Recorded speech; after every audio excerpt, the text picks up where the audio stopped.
She thought he hated her. He thought keeping his distance was the only way to protect his heart. But when a misplaced blind date invitation lands on the CEO's desk, the man who never shows emotion is suddenly ready to break every rule to keep her. Before someone else does. Welcome to our channel.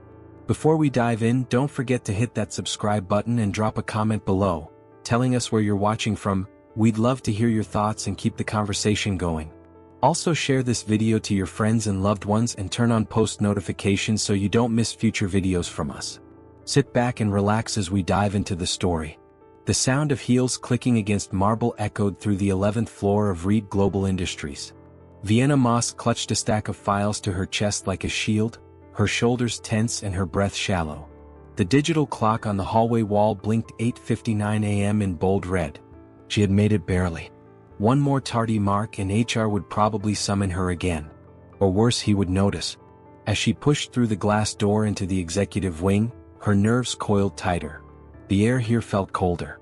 Maybe it was the sleek, sterile design, or maybe it was simply because Mark Reed occupied the corner office. Mark Reed, CEO millionaire, walking storm cloud in a designer suit. "Morning, Vienna," muttered Josh from accounting, giving her a sympathetic glance. She nodded back but didn't speak. Her throat always closed up when she was on this side of the building. Her desk was right outside his door. A constant reminder that she lived in the shadow of the most intimidating man she'd ever met. The moment she sat down, her computer pinged. Subject 930 presentation deck. Final review. From L. Reed. She swallowed hard and clicked the attachment. Nothing unusual. Still, every email from him made her heart lurch. Not because of excitement. No, it was dread. Mark Reed never yelled. He didn't need to. His silences were sharper than most people's insults. One disapproving look could make a grown executive stutter. Vienna had endured a year under his quiet scrutiny, always second-guessing herself. Was that paper clipped right? Was the font size too large? Had she stapled the file on the left instead of the right?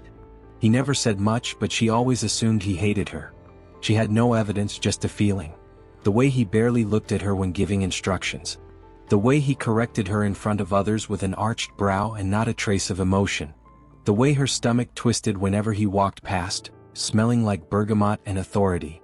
"Vienna," a deep voice said, snapping her out of her thoughts. She turned so fast she nearly spilled her coffee. Mark stood at her desk, holding a folder she'd dropped. He was tall, with eyes that made you feel like you were under investigation. His charcoal suit fit like it had been stitched directly onto him. "You dropped this," he said quietly, setting the folder on her desk. Thank you," she stammered, eyes flicking down. Her fingers brushed his briefly as she took it. He paused, just for a second, like he was about to say something. But then he turned and walked away, disappearing into his office without a word. She exhaled slowly, heart racing. Why did she always panic around him? He was just a man. A man with a six-figure salary, 3 degrees, and a reputation for being unapproachable. But still a man. She took a sip of her now lukewarm coffee and leaned back. There was no way he would ever see her the way she saw him. Not that she even wanted him to. Not really. That would be madness. Dangerous even. She needed this job too much to play with the idea of attraction. The thought of him finding out, of her feelings being obvious, made her stomach twist in mortification. Besides, she was certain he found her annoying. Or worse, forgettable. Inside his office, Mark stood by the window, the skyline blurred by his thoughts. He hadn't meant to startle her. But every time he got close, she flinched like he was something to be feared. It bothered him more than he cared to admit. She was brilliant, organized, sharp-eyed. The best assistant he'd ever had. And yet, she couldn't seem to relax around him. And he knew why. He'd been too harsh. Too cold. Too afraid to let his interest show. He closed his eyes for a moment, the scent of her perfume, something soft like vanilla and gardenias, still clinging faintly to the air. He turned back to his desk, already reaching for the folder she just handed him. If only he knew the secret tucked between those papers. The mistake that would change everything. The following afternoon passed in a flurry of deadlines and demands. Vienna moved between her desk and the printer, her laptop open to a dozen tabs, fingers flying over the keyboard. A high-profile client pitch was scheduled for the next morning, and Mark Reed, as always, expected nothing short of perfection. Her desk was a mess of color-coded folders, sticky notes, and highlighters. She kept glancing at the clock. 4:12 p.m. She had to wrap this up soon. She and her best friend Danny had planned this for weeks. Well, more like Danny planned it and Vienna had begrudgingly agreed. The blind date. Or, more accurately, the matchmaking mixer. A last-ditch attempt at pulling Vienna out of her self-imposed work cave and back into the realm of the living. She'd even printed the invitation, a blush-pink card with gold trim and handwritten calligraphy. It felt ridiculous and romantic in equal measure, but Danny had insisted it was the only way to get her to show up. No backing out now. She glanced down at her bag where the dress she planned to change into was carefully folded, along with a small clutch and a tube of lipstick she hadn't touched in months. Back to work. She tapped the last edit into the client deck and gathered the presentation materials into a neat black folder. With practiced precision, she tucked in the supporting documents, slid the charts behind the summary page and sealed it with a gold clip. Her fingers brushed the pink invitation on the desk. Just before she left to place the file on Mark's desk, her phone buzzed. "Danny, don't be late. No excuses. Your hot date awaits," smirking face. Vienna rolled her eyes and grinned. She grabbed the phone, the folder, and her water bottle, juggling them awkwardly as she made her way to the CEO's office. Mark's door was slightly ajar, which meant he was in but didn't want to be disturbed. Standard. She stepped inside carefully, heels silent on the polished wood. His office was, as always, immaculate. Minimalist, modern, and cold. Floor-to-ceiling windows framed the city skyline behind him as he stood near the bookshelves. Phone pressed to his ear, brows slightly furrowed in concentration. He glanced up briefly. Their eyes met for a second. She felt her chest tighten. "Yes, we'll have the numbers by morning," Mark said smoothly into the phone, nodding as he walked to the desk. "No, I'm not worried. The board will fall in line once the terms are laid out." Vienna hesitated, not wanting to interrupt. He gestured wordlessly for her to set the folder down. She did, careful not to spill the pages. Then she stepped back, gave a polite nod and turned to leave. She didn't see it. The invitation. It had slipped, unnoticed, from between the pages of the folder and landed face up on Mark's desk like a secret waiting to be revealed. The moment the door clicked shut behind her, Mark ended the call and moved toward his chair. His eyes flicked down to the file. But something pink caught his attention. He frowned. That didn't belong there. He picked it up. It was delicate. The kind of invitation printed on expensive paper clearly meant to be special. He turned it over and read the elegant writing. "You are cordially invited to Midnight Hearts, a curated matchmaking experience for professional singles. Guest of honor, Miss Vienna Moss." His hand froze. He read it again, slower this time. His breath caught in his throat. Matchmaking? Vienna? A date? The realization struck like a blow to the chest. His heart began to pound. A strange, unfamiliar thudding that had nothing to do with business and everything to do with something he'd fought to suppress for months. Someone else was going to meet her tonight. Someone else might get to see her laugh freely, hear her voice without the tremble she reserved for him. Someone else might sit across from her, admire the way her eyes sparkled when she talked about things she loved. Probably books or weird trivia about insects or whatever random facts she kept tucked in that bright, curious mind of hers. The thought made his jaw clench. He stared at the card a moment longer. Then slowly, carefully, he slipped it back into the folder. And then he made a decision. Back at her desk, Vienna typed away, unaware of the chaos she just caused. Mark opened his office door a few minutes later, his expression unreadable. "Vienna," he said, voice calm and even. "I'll need your assistance later tonight. We've had a shift in the board meeting timeline. I want to be fully prepared." She blinked. "Tonight?" "Yes. Around 7. I'll need you to stay." Her heart dropped. "Tonight, sir?" she asked, trying to sound professional. "It's just, Is that a problem?" he asked, his eyes narrowing slightly. Her words died in her throat. She shook her head. "No, sir. I'll be here." "Good." He turned and walked back inside. Vienna sat frozen at her desk. Disappointment rising in her chest like a tide she couldn't stop. She would have to cancel the date. And once again, Mark Reed had no idea or didn't care what it meant to her. The clock struck 6:45 p.m., casting a soft amber glow across the city skyline as dusk melted into the night. The office, once buzzing with energy and chatter, had settled into silence. The kind of silence that only existed after hours, when most employees had long since gone home. But Vienna Moss remained. She sat at her desk, eyes focused on the screen in front of her, though her thoughts were 1,000 miles away. Her heels were kicked off under the desk. The invitation, the one that had somehow vanished from her belongings, sat crumpled in her purse, its gold-foiled lettering now a painful reminder of what she was missing. She had texted Danny hours ago. "Vienna. I can't come. Last-minute work. I'm sorry. Danny. Again. Jess, you can't keep doing this to yourself. You deserve something good." Vienna hadn't replied. What could she say? "Sorry, I had a chance at maybe meeting someone new, maybe being seen as something other than the assistant. But my boss, the man who won't even look me in the eye half the time, needs me to color code board reports at 7 p.m. It sounded ridiculous even in her head. Still she'd said yes. Like she always did. Inside his glass-walled office, Mark Reed stood with his back to the door, one hand in his pocket, the other wrapped around a tumbler of water he wasn't drinking. He hadn't spoken to her in nearly an hour, not since dropping a vague comment about last-minute revisions to the board strategy document. The document didn't exist. In truth, the presentation for the board was finalized yesterday. There was no urgent work, no late-breaking news, just a simmering jealousy that Mark couldn't suppress and didn't understand. He could still see the image of the invitation in his mind. That blush-pink card had become a flashing siren, warning him of something he hadn't wanted to confront.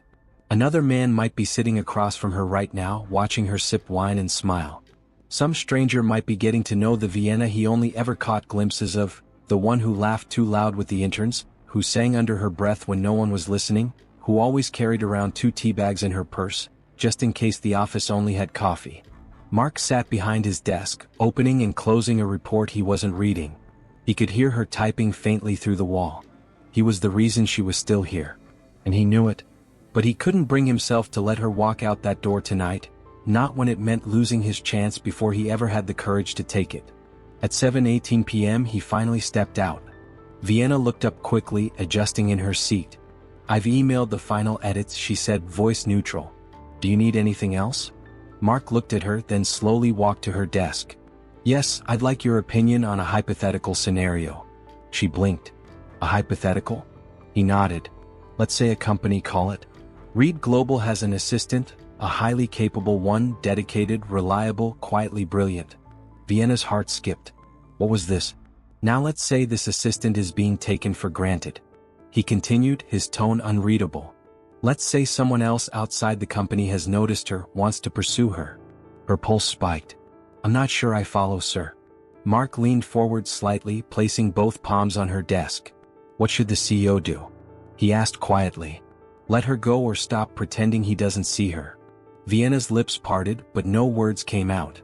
He stood upright again, jaw tightening. "Never mind. That was unprofessional. Forget I said anything." He turned to go. "Wait." Her voice stopped him in his tracks.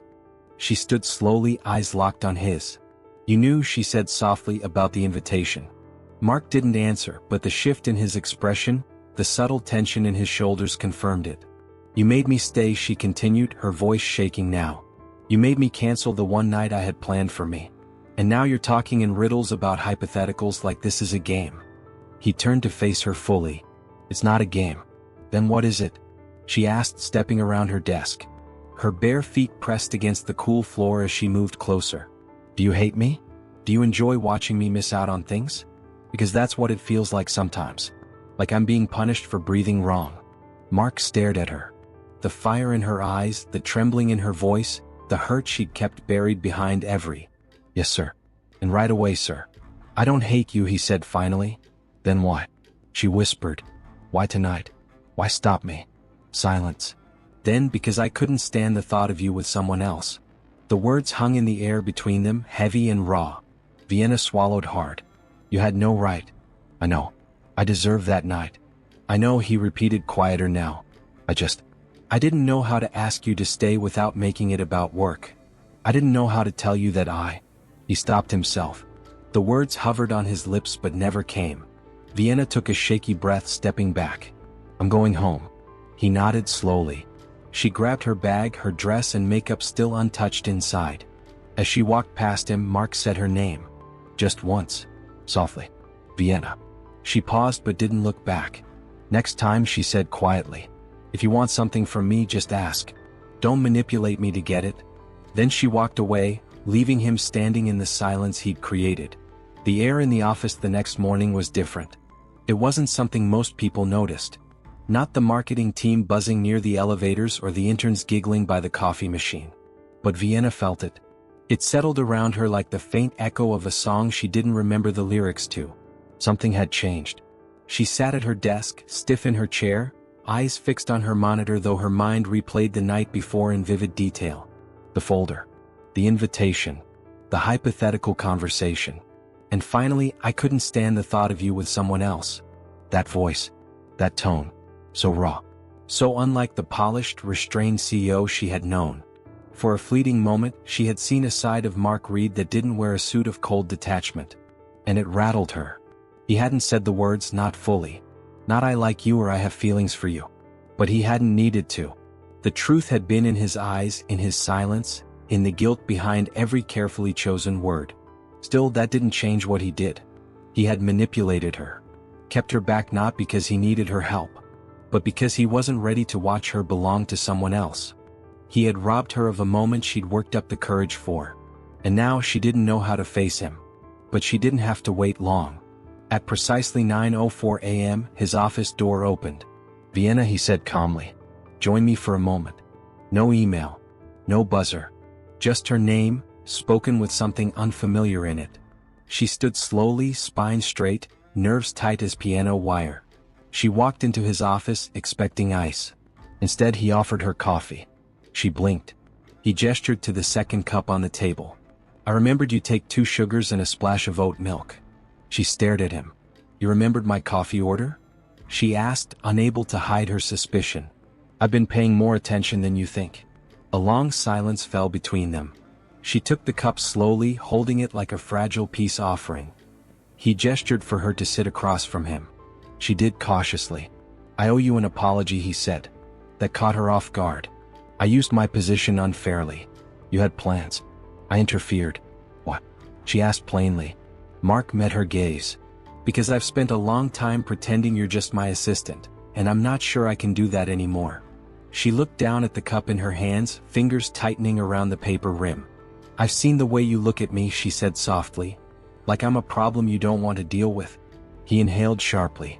"That's not true." "It feels true," she replied. "I've been walking on eggshells around you for a year, Mark." He winced at the sound of his name in her mouth. "Not sir. Not Mr. Reed. Just Mark. Personal. Human. I built walls between us," he admitted. "I thought that's what I had to do. But when I saw that invitation, it felt like the floor gave out beneath me, like you might finally be seen by someone who would never overlook you. And I realized how much I've been overlooking." His voice was quieter now. "I've watched you solve problems no one else could. I've watched you hold this office together while people twice your pay couldn't keep up. I've heard you laugh at things I've never had the courage to ask about. And all this time, I told myself it wasn't personal. But it was," she whispered. "Yes," he said. "It was." The silence that followed wasn't tense. It was heavy with possibilities, with all the things that hadn't been said but now hung, finally, in the light. She stood slowly, not out of anger, but out of uncertainty. "I don't know what to do with this, Mark," she said honestly. "You're still my boss. This doesn't just disappear because you brought me coffee and told me I matter." "I know." He rose to hands in his pockets, tension in his jaw. "I'm not asking you for anything," he said. "Not yet. I just want to be someone who sees you properly for once. I want to earn back your trust." Vienna looked at him for a long moment, then quietly. "Then stop treating me like I'll break if you're kind." She turned and left the office. Mark sat back down slowly, heart pounding in a way no boardroom ever managed. For the rest of the day he didn't call her once. No demands. No interruptions. Just space. The days that followed were filled with small shifts. He started saying thank you. He stopped correcting her in public. He asked her if she'd eaten lunch.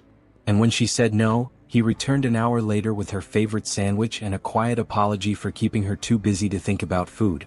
He smiled more, not often, not broadly, but it was real. Subtle. Tentative. The office whispered behind closed doors. "Is the ice king melting?"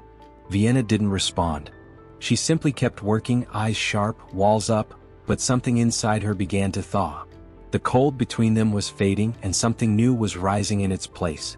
The company gala was held at the prestigious St. Vincent Tower, a glass monolith that scraped the clouds and sparkled like crystal under the September sky. It was a formal affair, black tie, live orchestra, champagne served by silent waiters in gloves. Vienna Moss had never been to an event like this. Her heels clicked against the marble as she stepped off the elevator into the rooftop ballroom. The dress, a soft satin navy blue that hugged her waist and dipped gently over her shoulders, was borrowed from her friend Danny. Her hair was swept into an elegant low bun, a few curls framing her face. She hadn't intended to impress anyone. But when Mark saw her from the room, speaking politely with the head of marketing, her smile gracious but tired, he froze. She looked stunning.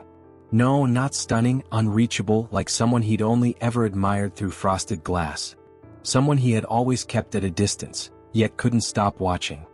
He adjusted his cufflinks, the tuxedo feeling suddenly too tight around his collar, and started toward her. She saw him coming. She didn't look away. "Vienna," he greeted, voice lower than usual. "Mr. Reed," she replied evenly. He smirked. "We're doing titles tonight." "That depends," she said, lifting a champagne flute to her lips, "on whether we're playing pretend or being real." That gave him pause. "You look beautiful," he said finally. The compliment caught her off guard. Her fingers tightened around the glass, but she kept her face neutral. "Thank you," she said. "You clean up all right yourself." He let out a quiet laugh, genuine, soft, almost surprised. They stood there side by side, watching the city lights blink below them like fireflies. "You've been avoiding me," he said after a beat. "I've been protecting my job." He turned his head, studying her profile. "You think I'd fire you for not falling for me?" "I think I don't know what you do," she answered. "You say one thing and do another. You hold me close, then keep me at arm's length. I don't know which version of you is real, Mark." The music swelled behind them, a sweeping cello drawing the night into something softer. Mark hesitated, then held out his hand. "Come with me." She narrowed her eyes. "Where?" "Somewhere quieter." The elevator hummed as they descended. He didn't say where they were going and she didn't ask. Curiosity, or maybe something deeper, guided her into the unknown. When the doors opened, they stepped into a private rooftop terrace one floor below the ballroom, untouched by the party above. The city stretched endlessly before them. Stars faint above the skyline. It was quiet. It was beautiful. It was intentional. Vienna turned to him, arms crossed over her chest, the night breeze teasing the loose strands of her hair. "Why are we here?" Mark looked at her, not like a boss, not like a man trying to control a situation, but like someone who was finally ready to say something that mattered. "Because I need to tell you the truth," he said. She raised her eyebrows. "I've been pretending I don't see you," he said, voice low. "I've been acting like you don't affect me, like I can sit across from you every day and not notice the way your eyes light up when you solve a problem, or the way you always bring 2 pens to meetings in case someone else forgets theirs." Her heart thudded. "I saw the invitation," he continued, "and it felt like a switch flipped, like I had been watching the clock count down without realizing it. Someone else was going to take you out. Someone else was going to hold your attention, make you laugh, maybe, God, fall in love with you." He stepped closer, just one step. No pressure. No demand. Just nearness. "And I panicked," he admitted. "Not because I'm entitled to you or because I had any right to interfere, but because I'd waited too long. I thought I had time. And then I saw that card and I realized I was out of time." Vienna didn't speak. The wind stirred around them. He took a breath. "You said I should have asked instead of manipulating. You were right. So I'm asking now, not as your boss, not as the man who signs your paychecks, but as someone who fell for you without meaning to." Another step closer. "I don't want you to go on another blind date," he said. "I want to be the reason you cancel the next one. Not because I asked you to stay, but because you want to." She swallowed hard. Her hands had dropped to her sides, fingers curling into the fabric of her dress. "And if I say no," she asked, "I'll respect it," he said, voice steady. "And I'll never bring this up again. You'll never have to worry about losing your job or feeling uncomfortable. I'll keep my distance. I swear." She looked at him, then really looked. The man who had once been a mystery, a fortress, an unreachable ideal. Now standing in front of her with his heart in his hands. He was imperfect, flawed, human. But for the first time he was real. Vienna stepped forward, closed the space between them. "You should have asked sooner," she whispered. "I know," he said. but I'm glad you didn't wait forever." And then without ceremony, without speeches, she leaned up and kissed him. Soft, brief, just enough. When she pulled back, his eyes were full of something she hadn't seen before. Relief, gratitude, and the beginning of something new. The kiss changed everything. And yet, in the pale Monday light that crept across the floor of Global Industries, it also changed nothing. There was still coffee to brew, emails to sort, agendas to finalize. Vienna still sat at the same sleek desk just outside Mark Reed's office. And Mark still arrived at 8 a.m. sharp, his stride confident, his tailored suit sharp enough to cut glass. But under the surface, behind the soft hum of her computer, beneath the stillness of their morning greetings, everything had changed. She could feel it in the way her skin prickled when she heard his voice. She could sense it in the way he paused now before saying her name, as if it tasted different in his mouth. "Morning," he said, standing in the doorway with a fresh coffee in each hand. Her eyes flicked up from her screen. "Morning." He walked forward, placed her coffee gently on the edge of her desk and hesitated. "Can I see you for a moment?" She nodded, standing on legs that suddenly felt far too aware of themselves. The office door closed behind her with a soft click. Mark stood by the window back to her, as if collecting his thoughts. The skyline stretched endlessly behind him. Powerful, composed, exactly like he always appeared to be. But when he turned around, Vienna saw it, the hint of uncertainty, the shadow of restraint. "I've never done this before," he said simply. She folded her hands in front of her. "Been in a relationship?" He gave a quiet huff. "No, mixed business with whatever this is." Vienna lifted her chin. "And what is this?" He looked at her, really looked, and the tension between them thickened like rain-laced air before a storm. "I don't know yet," he said, voice soft. "But I'd like to find out." She swallowed the swell of emotion rising in her throat. "Mark, I need to be honest with you. I'm scared. I know. You're my boss. My future here, my career, could disappear in a blink if this goes sideways." "It won't," he said firmly. "You have my word." "But you're used to control," she continued, "to being the one in charge. This needs to be equal or it won't work." Mark stepped closer, his hands still at his sides, but the intensity in his gaze never wavered. "I can learn," he said. She tilted her head slightly. "You're not great at boundaries." "I'm trying," he said. "I want this to be something you're not afraid of. I want to get it right." She didn't respond at first.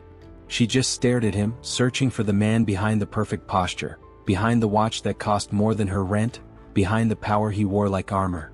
And there he was, vulnerable, flawed, human. That night on the rooftop hadn't been a fluke. That confession wasn't performance. It was him. "I want to try too," she said finally. He nodded. Relief flickered across his face like a candle catching flame. "But no special treatment," she added quickly. "No favoritism. No pulling me off team projects so we can talk or grab lunch alone. No mysterious after-hour reports that somehow land only on my desk." A small smile tugged at his lips. "Understood. And you stop glaring at every man who talks to me in the break room." His smile widened. "I wasn't glaring." She arched a brow. "Okay," he admitted. "I was glaring. A little." "No glaring," she said, crossing her arms. He stepped even closer, now only a foot away. "No glaring," he repeated. For a moment, it felt like something might happen again. Another kiss, another soft unraveling. But instead Mark stepped back. "Let's keep this quiet for now," he said, his voice composed again. "No office rumors. No assumptions. We take it one day at a time." Vienna nodded. One day at a time. But one day at a time was harder than it sounded. By Friday, Vienna felt like she was caught between two versions of herself. The professional assistant who managed the CEO's calendar and the woman who had kissed him under moonlight. She tried not to notice when he looked at her too long during meetings. She tried to ignore the way her stomach fluttered when his hand brushed hers passing a document. She tried to keep her voice even when he leaned over her shoulder, just a little too close, pointing at revisions on a screen. But the hardest part? She missed him. She missed the version of him she saw outside of boardrooms. The man who laughed, who opened doors, who watched her like she was the most fascinating thing in the room. The man who whispered her name with intention. Inside the office he was still Mark Reed. All cool control and iron discipline. She knew he was trying to protect them both. She knew it was the smart move. But it still hurt. That Saturday she woke up with a migraine and a fever. She texted the company line to say she wouldn't be on Monday if it didn't pass. At 11:47 a.m., her doorbell rang. She opened it in sweatpants and a blanket over her shoulders, only to find Mark standing there holding a brown paper bag and a steaming cup of tea. He looked like he hadn't slept well. "You said you were sick," he said simply. "You came to my apartment. You didn't answer your phone." She blinked. "I didn't expect." "I don't want to hover," he said, taking a step back. "I just wanted to make sure you had soup and medicine and tea with honey. You always put honey in your tea." Tears stung unexpectedly at the back of her eyes. Maybe it was the fever. Maybe it was something else. He handed her the bag, then the cup. Their fingers brushed. She didn't pull away. "You came because you care," she said, her voice a rasp. He met her eyes. "I came because I love you." There it was. No pretenses. No walls. No power dynamics. Just a man and a woman and the raw, terrifying truth between them. She didn't say it back. Not yet. She wasn't ready. But she let him stay. Not in her bed. Not in her space. But on her couch, awkwardly tall, slightly out of place and entirely human. Watching over her like she was the most important meeting he'd ever had. The Winter Gala was the most prestigious event Reed Global hosted each year. A celebration of its accomplishments, partners and people. The room sparkled with crystal chandeliers and sleek tuxedos. Champagne towers glittered beside sleek black and gold centerpieces, and a quartet played a gentle, polished version of something classical. Vienna Moss stood just beyond the velvet-draped curtain, hidden from view. She smoothed her hands over the front of her dress, emerald green, satin, elegant, but understated, and took a steadying breath. She wasn't here as just an assistant anymore. Tonight, she was being introduced as the newly promoted Director of Strategic Projects. A role she had earned, not been gifted, through her grit, her vision, and her quiet brilliance. She had worked for it, fought for it, and not once had Mark tried to interfere or influence the board's decision. That meant more to her than any bouquet, any date, any whispered word in the dark. It had been 3 months since that sick day. The one where she finally let him into her world, not as her boss but as something more. And though the road between them hadn't been perfect, with long conversations, clumsy boundaries, and the occasional jealous glare from Mark that made her roll her eyes, they had grown. Together. Not in secret. Not in scandal. But in sincerity. And now, tonight, he was about to introduce her in front of the entire company. Not just as an executive but as the woman he loved. Mark adjusted his cufflinks at the podium. The soft hum of chatter dying down as the lights dimmed and a spotlight cast a golden glow around him. He looked, as always, composed. But tonight there was something different in his eyes. Something warmer. Something less guarded. He scanned the room, pausing briefly when his eyes landed on her, just behind the curtain, watching. He smiled. "Good evening, everyone," he began, voice smooth but sure. "Tonight isn't just about celebrating what we've built. It's about recognizing the people who helped us build it." He let the words settle before continuing. "Sometimes we overlook brilliance because it doesn't shout. Sometimes we forget to thank the people who hold everything together quietly. The ones who never demand attention but who deserve all of it." A few people shifted in their seats, listening closely. "I'd like to introduce someone tonight who started here as an executive assistant and who, through talent, insight, and relentless dedication, helped reshape the way we work." A murmur moved through the room. He reached into his pocket and pulled out a folded piece of "But before I do," he added, "I want to read something. I found this a few months ago, tucked inside a folder, completely by accident. It was an invitation to a blind date. A date this woman was planning to attend, completely unaware of how much her quiet presence had already come to mean to someone else." Vienna's eyes widened behind the curtain. Mark unfolded the paper. It said, "You are cordially invited to Midnight Hearts, a curated matchmaking experience." He paused, then looked up. And the moment I read it, I realized I was in danger of losing something I hadn't even let myself admit I wanted. The room was still now quiet, focused. "I almost let her be taken," he said softly, "by someone braver, by someone who would look at her and say what I was too afraid to." He folded the invitation gently, placing it on the podium like a memory laid to rest. "I don't want to make that mistake again." His voice dipped lower, more intimate. "She is no longer my assistant. She is my colleague, my partner, the sharpest mind in the room. And more than that, she is the woman I love." Gasps, soft smiles, quiet chuckles from the crowd. But Mark wasn't performing. His eyes were fixed on the woman stepping out from behind the curtain. Vienna moved slowly, gracefully, her chin high, eyes locked with his. There was no fear now. No doubt. Only clarity. Only him. He held out his hand. She took it without hesitation. "Ladies and gentlemen," Mark said, still looking at her. "Please welcome Vienna Moss, our new Director of Strategic Projects." Applause thundered across the room, but neither of them moved. Neither of them looked away. Later, after the speeches and congratulations and slow dances, they found themselves alone on the balcony above the city.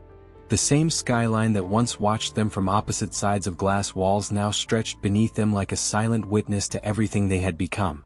Mark pulled off his jacket and wrapped it around her shoulders. "You made that sound a lot more romantic than it was," Vienna teased. "I was going to cancel that date anyway." He smirked.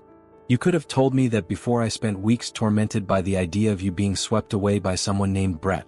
"There was no Brett. There could have been. But there wasn't," she said, turning to face him fully. "Because I chose you." He sobered. "Even after I lied?" "You didn't lie," she corrected. "You got scared. So did I. And now," she whispered, stepping into his arms. "I'm not scared anymore." He held her tightly, burying his face in her hair. "For the record," he said, voice muffled, "you were never in danger of being taken." "Not really." "Why is that?" "Because before anyone else could choose you," he whispered, "I already had." She smiled against his chest. And for the first time, no titles, no walls, no hesitation, she believed him. If this story touched your heart, remember, sometimes the smallest steps lead to the biggest changes. Share your thoughts in the comments and subscribe and join us for more stories that prove compassion can change the world.